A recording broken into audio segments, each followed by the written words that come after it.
Hola, muy buenas tardes. Iniciamos nuestra actividad en el miércoles 21 de abril del 2021.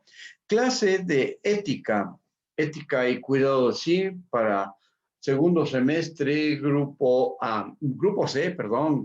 C. Y en esta ocasión vamos a ver dos videos que no sé dónde buscarle el derecho de autor para pedir permiso y entonces, uno de ellos, de los dos videos, es la ética y la política en Aristóteles. Luego el otro video es algo relacionado que quién decide que algo está bien o está mal. Y entonces, los dos videos traen un material muy interesante, de tal manera que tenemos que verlo necesariamente. ¿Cómo es la vida en diferentes regiones, diferentes partes, de acuerdo a la costumbre, religión y otros asuntos, las leyes que rigen el comportamiento de ahí, de cada sección y de cada país? Por lo tanto, esos aspectos importantes son los que determinan la cuestión de las leyes, la cuestión de la moral, la cuestión de la ética y otros asuntos muy interesantes. Entonces, empezamos con uno de los dos videos que tengo preparado.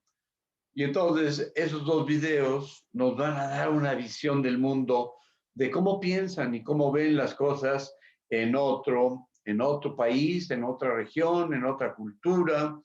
Y entonces, eso nos dará la oportunidad de comparar nuestras culturas más o menos, de comparar nuestras costumbres, cómo vemos algunos aspectos.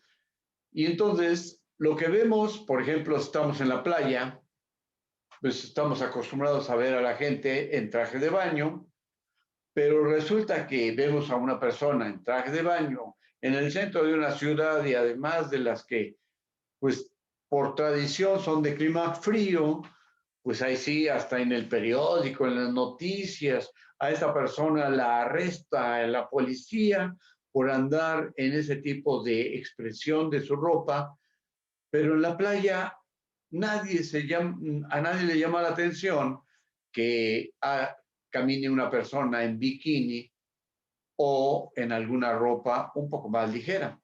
Bien, está interesante. Los dos videos que que se han preparado para esta ocasión están interesantes más o menos porque nos permite tener una visión de la vida, una visión de la relación entre dos personas, entre más personas de diferentes géneros, de diferente situación.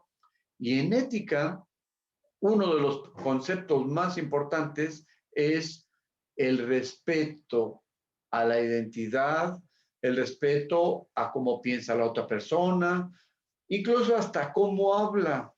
Y si logramos todo ese asunto, seremos capaces de tener un nivel de buena relación entre la gente, un nivel de buen comportamiento en nuestra situación. En las pláticas de cierta persona que es dueño de una empresa de cosas que se toman, dice que en Japón, afuera de las estaciones del metro, hay unos paraderos de bicicletas, la gente llega, deja su bicicleta o incluso también sus paraguas, y esos paraguas los puede encontrar al regreso, o la bicicleta también la puede encontrar al regreso de su estancia en su trabajo. Por lo tanto, costumbres diferentes. Aquí en la Ciudad de México o en Puebla, qué capaz que dejemos algo ahí cerca que antes de que nos retiremos 5 metros ya no está. Y entonces, de eso se tratan estos dos videos. Vamos a ver estas cuestiones con, en términos generales de estos videos que me van a parecer o me parecen interesantes, muy interesantes. Iniciamos, hasta este momento no hay alumnos que se estén integrando. Daniel Rosende, Unboxing Philosophy, una filosofía no guardada, sin encajonar, se puede decir, o sin meterla en la caja. Unboxing Philosophy.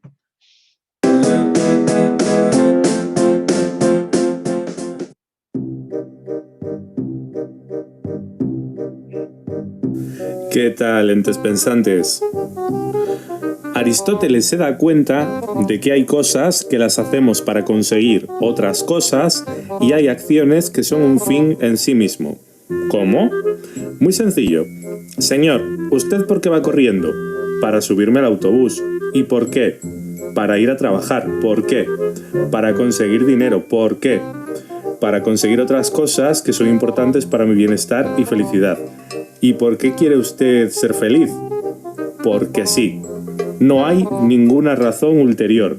Quiero ser feliz porque sí. Este es un fin en sí mismo. Gracias a Aristóteles y a este señor que acaba de perder el autobús, hemos descubierto que las acciones humanas son medios para conseguir otras cosas en relación a un fin último que es el bien supremo o la felicidad. La ética de Aristóteles es teleológica, es decir, que tiende a un fin. ¿Y cuál es ese fin? Pues esto mismo, la felicidad. Entonces, la ética de Aristóteles le llaman teleológica. Telos, un fin, consecución de la felicidad. Esa es la cuestión de hace 2500 años y en ese tiempo, Aristóteles. Felicidad. Aristóteles cree algo muy básico y es que una acción es correcta si te hace feliz. Ahora bien, muchas personas confunden la felicidad con la riqueza o el éxito, pero Aristóteles no. ¿Cómo debemos buscar la felicidad? Y dice ahí Aristóteles. Le damos la bienvenida a Roque Fuentes. Bienvenido Roque. Julio César Roque. ¿Cómo estás? En ética estamos preparando dos videos. Uno, la ética y la política en Aristóteles. Y otro, qué es bueno o qué es malo dependiendo de lo que se diga alrededor. Entonces, nuestra clase de ética tiene esta finalidad, hacer un análisis, y entonces iniciamos con algo relacionado con la ética y la política en Aristóteles. Por atención a usted, joven, vamos a repetir un poquito nuestra clase de bueno, el video que estamos hasta ahorita checando. Y entonces, vamos a ver cómo inicia esta cuestión. De que hay cosas que las hacemos para conseguir otras cosas y hay acciones que son un fin en sí mismo. ¿Cómo? Muy sencillo. Señor, ¿usted por qué va corriendo? Para subirme al autobús. ¿Y por qué? Para ir a trabajar. ¿Por qué? Para conseguir dinero. ¿Por qué? Para conseguir otras cosas que son importantes para mi bienestar y felicidad. ¿Y por qué quiere usted ser feliz? Porque sí. No hay ninguna razón ulterior. Quiero ser feliz porque sí. Este es un fin en sí mismo. Gracias a Aristóteles y a este señor que acaba de perder el autobús, hemos descubierto que las acciones humanas son medios para conseguir otras cosas en relación a un fin último que es el bien supremo o la felicidad. La ética de Aristóteles es teleológica, es decir, que tiende a un fin. ¿Y cuál es ese fin? Pues esto mismo, la felicidad.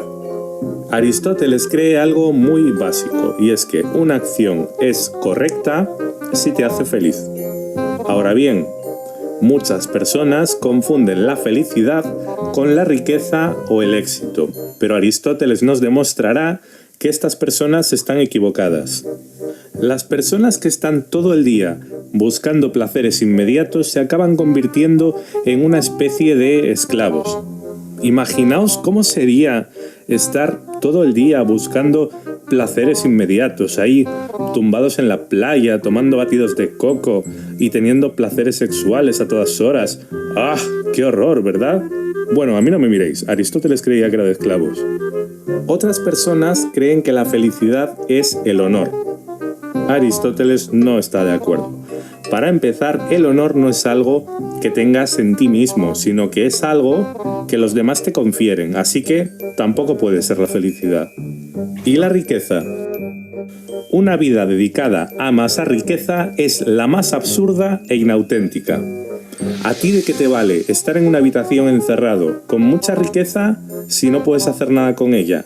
La riqueza en sí misma no tiene ningún valor, no es más que un medio para conseguir otras cosas, así que tampoco puede ser el bien supremo. Bueno, y si no es el placer, ni el honor, ni las riquezas, ¿qué puede ser? Pues aquello que solo los seres humanos sabemos hacer, la actividad intelectual, razonar. Aquí es donde deberemos buscar la felicidad. Ahí, hace 2000 y tantos años, este señor Aristóteles ya empezaba a ver, pues, que la felicidad, dónde, cómo encontrarla, etcétera, y dice que es el bien supremo es la actividad intelectual, razonar.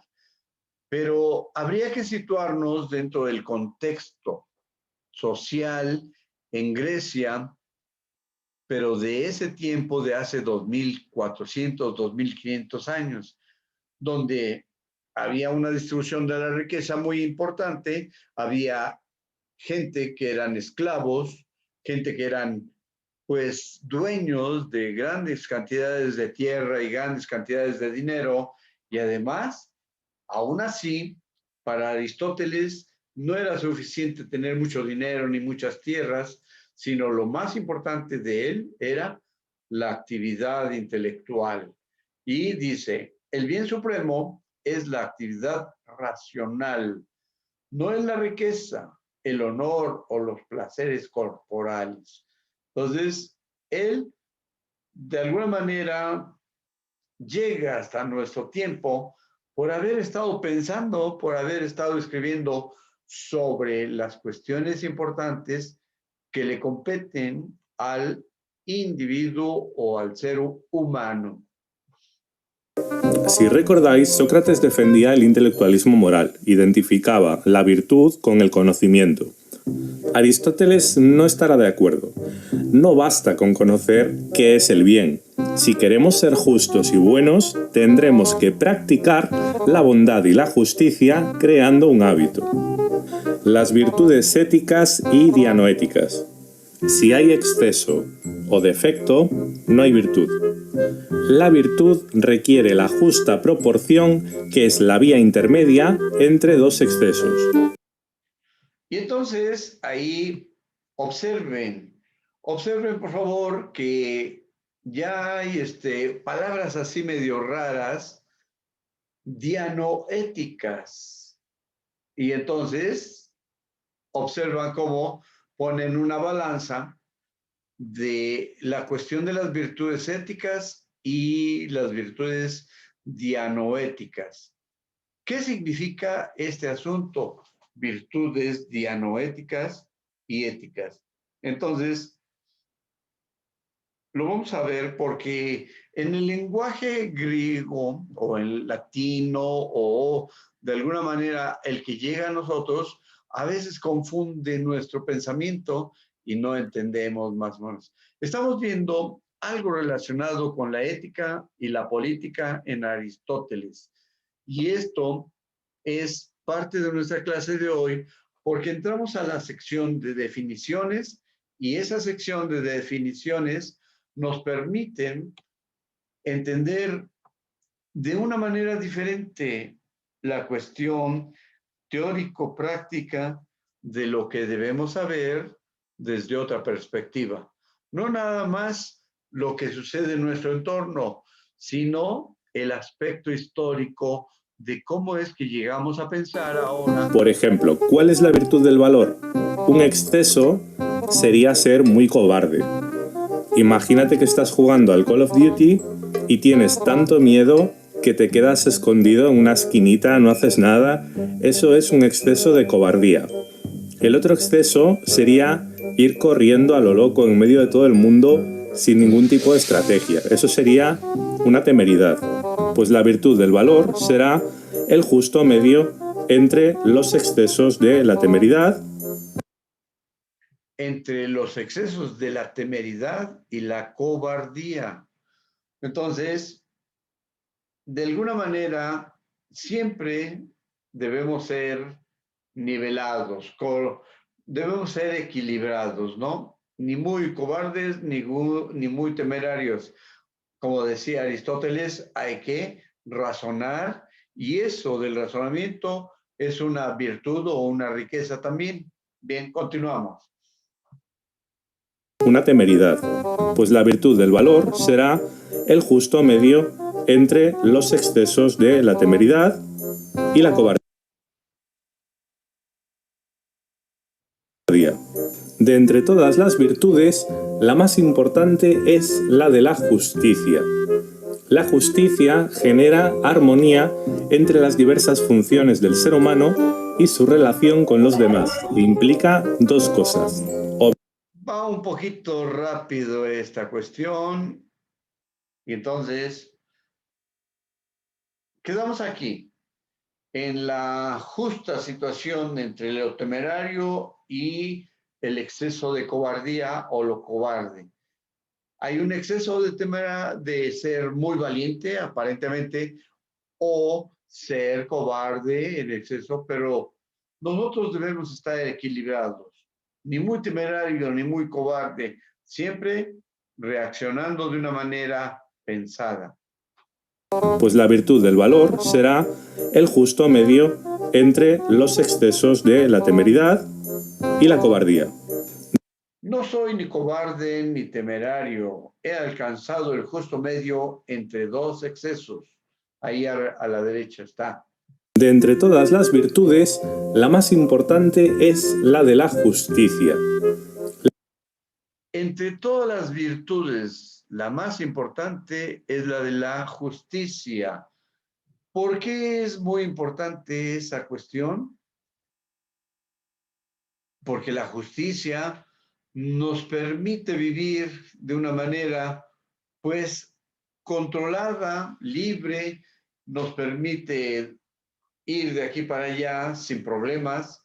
Y entonces, cuando eso sucede, pues somos capaces de vivir plenamente, pero en nuestro tiempo, aparte de la pandemia, en cualquier zona hay grupos que no piensan así y entonces nada están al acecho y esos grupos pues simplemente van a tomar lo que no es suyo y lo que no les pertenece.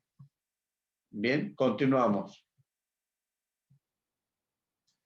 La justicia genera armonía entre las diversas funciones del ser humano y su relación con los demás e implica dos cosas: obedecer las leyes.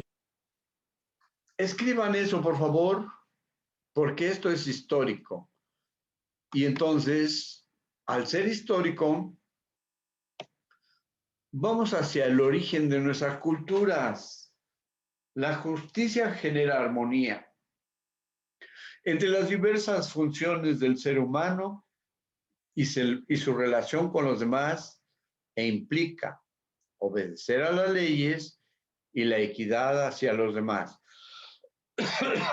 Entonces, si obedecemos las leyes, que de alguna manera al principio de las organizaciones humanas estaban pensadas para beneficiar la relación entre la gente. Pero ahora los tiempos han cambiado y las leyes se han hecho para favorecer siempre a las grandes minorías, a los que tienen el dinero y el poder político. Continuamos. Y la equidad hacia los demás. Es decir, que tenemos que repartir los bienes, los beneficios y las ventajas. Por encima de las virtudes éticas hay otro tipo de virtudes que Aristóteles denomina dianoéticas. Dianoético quiere decir virtud de la razón. Eso, escríbanlo por favor, virtudes dianoéticas. Y dianoético quiere decir virtud de la razón. Eso es muy importante, es un concepto muy importante. Dianoéticas. Dianoético como virtud de la razón. Cuando ponemos la razón como una herramienta de trabajo y como una herramienta de relación entre las diferentes partes, entonces saldremos ganando todos los que estamos involucrados en una cuestión específica. ¿De acuerdo? Entonces, la virtud de la razón como una virtud dianoética. Como su nombre indica, estas virtudes se corresponden con la parte racional del ser humano y deben ser aprendidas a través de la educación. Hay 4: la ciencia, el arte y las más importantes, la sabiduría y la prudencia. Bien, no olviden que esto es algo que se dijo hace más de 2000 años. Ciencia, arte, prudencia. Por eso es que los pensadores, los filósofos griegos dejaron un legado muy importante, que fue descubierto o redescubierto más o menos como en el año 700 o un poco después, como en el año 1100, pero a través de los árabes, porque estábamos en Europa, estaban en el periodo del oscurantismo, del 400 al 1400, 1000 años de oscurantismo, pero en otras partes se estaba desarrollando el pensamiento racional y en Europa, y nosotros somos herederos de la cultura europea por la cuestión de la llegada de los españoles. La prudencia consiste en saber deliberar en torno a lo que es bueno para nosotros. Y la sabiduría es una virtud más elevada que la prudencia, pues se ocupa de lo que está por encima del ser humano, de las cosas más... De las cosas más. Bien. Entonces, cópienlo, por favor. La prudencia, deliberar en torno a lo que es bueno para ti como persona, o para mí, ¿sí? Pues no voy a participar en un hurto, en un cristalazo, en alguna parte, porque no hay nadie alrededor y es de noche, y entonces me invita a alguien a aventar unas piedras a una vidriera y con la intención de sacar algunos objetos. Y entonces yo digo, no, a ver, tranquilo, porque eso tiene dueño y eso no me pertenece. Entonces, soy prudente. Y la sabiduría se ocupa de lo que está por encima del ser humano. Cuando yo doy ese paso de prudencia, estoy entrando a una zona de sabiduría y pues no afecto al dueño de ese negocio. Divinas. Aristóteles era un autor muy práctico. Decía que aunque los bienes externos como las riquezas no sean la felicidad, sí son importantes en cierta medida, pues carecer de ellos podría comprometer nuestro bienestar. Vamos, que si estás muriéndote de hambre o de frío o no tienes amigos, difícilmente puedes alcanzar la felicidad. Al final de la Ética Nicómaco, Aristóteles nos da una definición de felicidad. Dirá que la felicidad consiste en unir sabiamente la virtud, la contemplación y los bienes exteriores. Pasemos ahora a la política. Y los bienes exteriores. Entonces, la contemplación, la virtud y los bienes exteriores. ¿Cuáles son los bienes exteriores? Pues es el dinero, las tierras, si soy dueño del ganado que está pastando ahí frente a mí, o si soy dueño de un de una extensión de tierra significativo, pues tengo que hacer un equilibrio entre todas esas cosas. Y los bienes exteriores. Pasemos ahora a la política. Aristóteles insiste en que somos animales políticos. Somos seres sociales por naturaleza, seres políticos. El ser humano solo es una bestia o un dios. Efectivamente, si viviéramos completamente aislados, no podríamos desarrollarnos como seres humanos, no habríamos adquirido siquiera el lenguaje. Vivimos en comunidad y nos vamos asociando. Y entonces, si solamente viviéramos ahí aislados, donde no hay nadie, seríamos unos animales.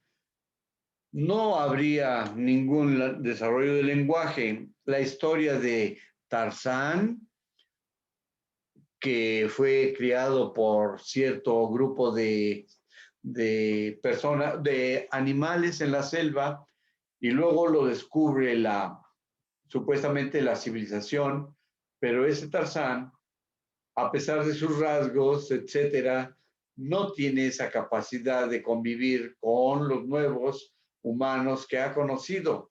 Los que han leído su historia, pues así más o menos ha sido. Y como animales políticos nos necesitamos mutuamente para desarrollarnos. Pero en esa cuestión de animal político, siempre habrá uno que quiera los beneficios y que bajo cualquier circunstancia quiera el poder. La primera asociación es la pareja. Las parejas, al menos las buenas, se ayudan mutuamente y esto es útil.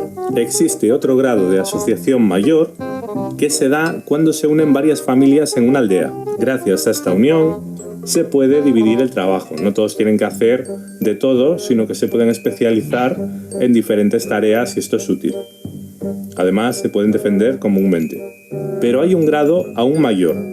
El grado máximo de asociación es la unión de varias aldeas en torno a las leyes constituyendo un Estado. Un Estado justo también es necesario para conseguir la felicidad, además de los elementos que vimos en la ética. Aristóteles analiza las diferentes formas de gobierno, dependiendo. Aristóteles ya analizaba diferentes formas de gobierno, a pesar de que en ese periodo había democracia. Demos es la cuestión del pueblo, cracia el asunto de cómo el pueblo determina las leyes o cómo rige el pueblo para que se sigan las leyes que emanen de sus intereses comunes. Entonces dice, gobierna uno, gobiernan unos cuantos, gobiernan todos. Es lo que decía Aristóteles. ¿Quiénes son los que quieren gobernar? Pues el rey, ¿no? O el príncipe, o el emperador, o alguien, pero no todos. ¿Cómo se hace el gobierno? A través de los grupos de poder, el ejército, por ejemplo. De si se busca el bien común o el interés general y de si gobierna una o varias personas, se dan varias formas de organización política que vamos a ver ahora. Si gobierna solo uno de forma buena, se da la monarquía, que es el gobierno de un solo hombre con el consentimiento del pueblo y buscando el bien común. Si gobierna solo uno, pero no buscando el bien común, sino el bien particular, entonces eso es una tiranía y es algo despreciable. Si gobiernan unos pocos, se puede dar una aristocracia, que es el gobierno de los mejores, o una oligarquía. La diferencia es que en la aristocracia se gobierna con el consentimiento del pueblo y buscando el bien común, y en la oligarquía se buscan los intereses particulares. En ese sentido, en México estamos en un proceso de transición entre los grupos oligárquicos que durante 80 años han manejado la política y la transición hacia las nuevas etapas que pueden ser que nos gobiernen en el futuro con un poco más de equilibrio en la distribución de la riqueza. Vamos. Si gobiernan todos, podemos tener una democracia asamblearia o una demagogia. En la democracia asamblearia gobierna todo el pueblo en su totalidad, con respeto a la ley y buscando el bien común. En la demagogia no gobierna en realidad todo el pueblo, es una mera apariencia y quien gobierna son los demagogos. A Aristóteles no le convence plenamente ninguna de estas formas de gobierno y diseña una nueva forma que será más estable que las anteriores. Para ello, no puede haber muchas personas ricas ni muchas personas pobres. Si hay muchas personas muy pobres y algunas personas muy ricas, los ricos pueden comprar a los poderosos y los pobres no pueden soportar la injusticia general y se producen revueltas. En la Politeia, lo concerniente al Estado, Aristóteles dice que se tiene que fomentar la clase media.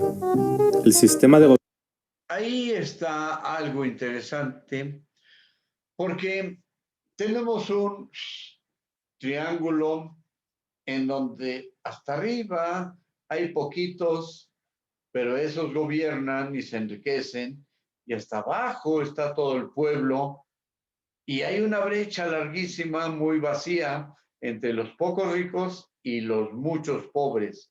Por lo tanto, según Aristóteles decía, que habría una forma de un gobierno más equilibrado cuando la clase media fuera muy significativa en ese triángulo y no hubiera tantos espacios vacíos entre los ricos y los pobres. Muy interesante. gobierno que propondrá es algo mixto. Por un lado, habrá una asamblea en la que el pueblo entero se podrá hacer oír igual que en la democracia. Pero el pueblo nombrará a un gobierno selectivo al igual que en la aristocracia. Los gobernantes tendrán como objetivo buscar el bien común siempre respetando la ley. El pueblo les dará su consentimiento. Pregunta.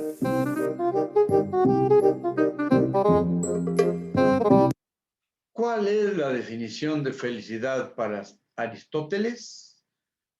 ¿Cuál será? Escriban esa pregunta, por favor.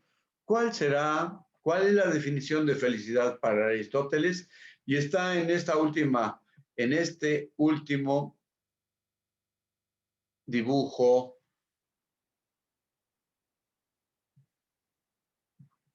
Vamos a verlo y terminamos con esto. Al igual que en la aristocracia, los gobernantes tendrán como objetivo buscar el bien común siempre respetando la ley. El pueblo les dará su consentimiento. Pregunta.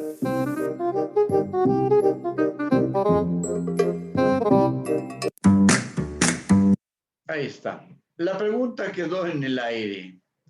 Y vámonos rápido a ver el siguiente video, porque ese video me parece muy interesante, más o menos. Kevin Tobar, ¿qué te pareció lo que vimos ahorita? Kevin Tobar, ¿qué te pareció? ¿Estás ahí o no estás ahí?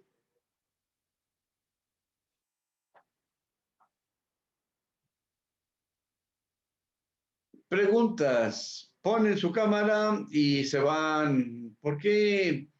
León Cervantes, ¿qué te pareció el video? Un poquito interesante. Y si gustan, bueno, yo sé la respuesta de la pregunta que se dejó ahí al aire, si quieres lo digo. Órale, dilo. Bueno, por lo que había hecho una investigación hace tiempo fue que para Aristóteles una felicidad o la felicidad es una actividad de acuerdo con la razón. Y para él, cuando se logre esto, se logra un objetivo aún mejor, la cual es la autorrealización de misma con el sujeto. De acuerdo a esto, se hace como una cadena en la cual es una montaña rusa de emociones, la cual nos llega hasta el punto de la felicidad, el esfuerzo de un trabajo bien hecho y aparte el que disfrutaste hacer ese trabajo. El razonamiento y el bien común de todos los grupos, ¿no? Más o Y ahí menos. se contradicen muchas cosas, profe. ¿Por qué? Bueno, por lo que sabemos de me trabo, esta definición, este, me dio a pensar varias cosas.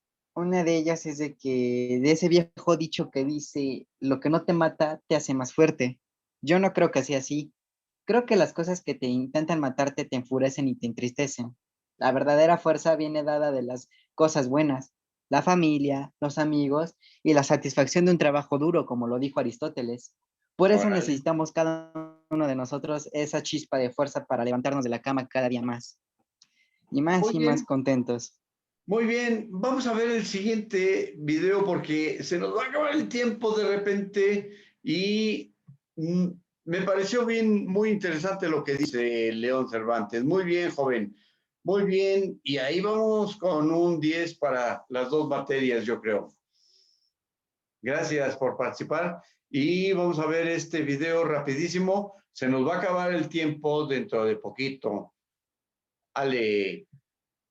Mientras que en Kuwait una pareja fue arrestada por faltas a la moral por un video donde se veía que el hombre peinaba a su esposa, en Latinoamérica ese video ni siquiera nos llamaría la atención. Lo que nos sorprendería es que una mujer hiciera topless en público. Incluso podría ir presa. Pero esa acción en las playas de España no sería muy mal vista. Actos como beber alcohol, usar maquillaje o incluso matar tienen diferentes valoraciones morales dependiendo de cada cultura o incluso de cada individuo. Entonces, ¿la moral es relativa o absoluta? O sea, ¿quién decide qué está bien y qué está mal?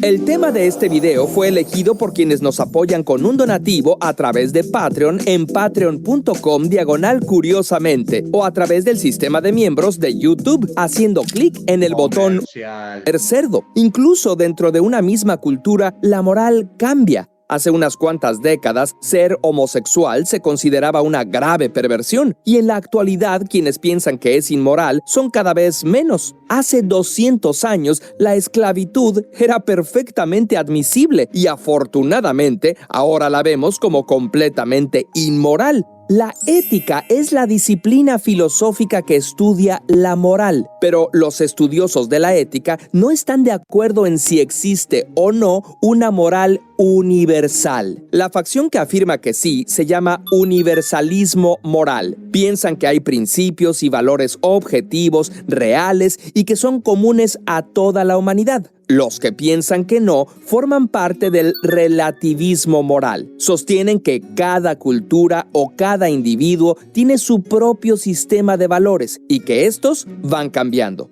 Ojo, los relativistas morales no piensan que da lo mismo y que la moral no importa. Esto sería más propio del nihilismo moral. Filósofos en toda la historia se han puesto a un lado o al otro de la disputa. Platón sostenía que los valores y la justicia existen independientemente del mundo material y que cada ser humano debe descubrir lo que es verdaderamente bueno y bello. Por su parte, el historiador...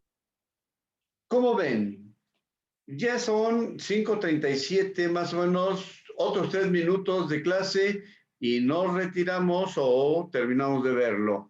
Vamos a Heródoto terminar. apuntaba que cada pueblo tiene su propio sistema de valores y que, por supuesto, cada uno pensaba que sus valores eran superiores a los de los demás. Kant dedicó su tratado Metafísica de las Costumbres a elaborar un imperativo categórico, un principio supremo, racional y formal que fuera absoluto. El resultado al que llegó fue muy parecido a la regla de oro. Por otro lado, Spinoza sostenía que nada era inherentemente malo o bueno. A aquello que deseamos lo llamamos bueno y a lo que rechazamos lo llamamos malo. Y mientras que la Iglesia Católica... Ahí en lo de Spinoza, vamos a dejarlo ahí y en la próxima clase de ética volvemos a ver este video. Y entonces a Albert Einstein le preguntan en cuál Dios cree. Y esto quedaría de tarea para ustedes cuando decide decir que Albert Einstein cree en el Dios de Spinoza. porque hay una definición muy interesante. Y entonces, la tarea para ustedes es buscar qué es lo que dijo Albert Einstein respecto a ese Dios que él considera muy equilibrado, el Dios de Spinoza. Bien, pues aquí la dejamos y quedó en el minuto más o menos, ¿qué? Como 16, no menos. En el minuto 14. No, apenas en el minuto 3. Veríamos nuevamente este video en la próxima clase y nos preparamos para ir a la siguiente actividad. Ya llevaríamos como 40 minutos de esta clase y entonces este video lo volvemos a ver con la tarea que les estoy comentando. ¿A cuál Dios se refiere Albert Einstein según la definición de Spinoza? ¿Cuál es la característica del Dios que describe Spinoza y que hace referencia en una de las respuestas que dio Albert Einstein cuando dijo que Dios no juega a los dados? Y entonces alguien le pregunta, ¿y usted cree en Dios? Dice, sí, yo creo en el Dios que describe Spinoza. Entonces, queda de tarea, jóvenes, esto es filosofía ética y algo más. Bien, pues nos retiramos si gustan. ¿O hay alguna pregunta? León Cervantes, ¿habrá alguna pregunta? Luis Varela, Kevin Tobar. ¿No? Bien, entonces nos retiramos y agradezco su atención, jóvenes. Gracias. Adiós. Nos vemos.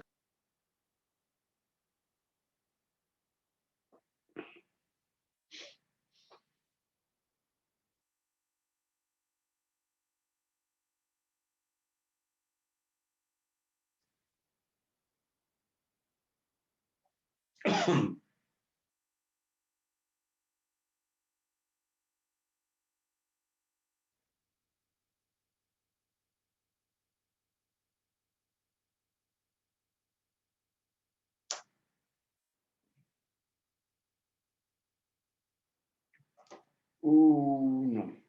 Así.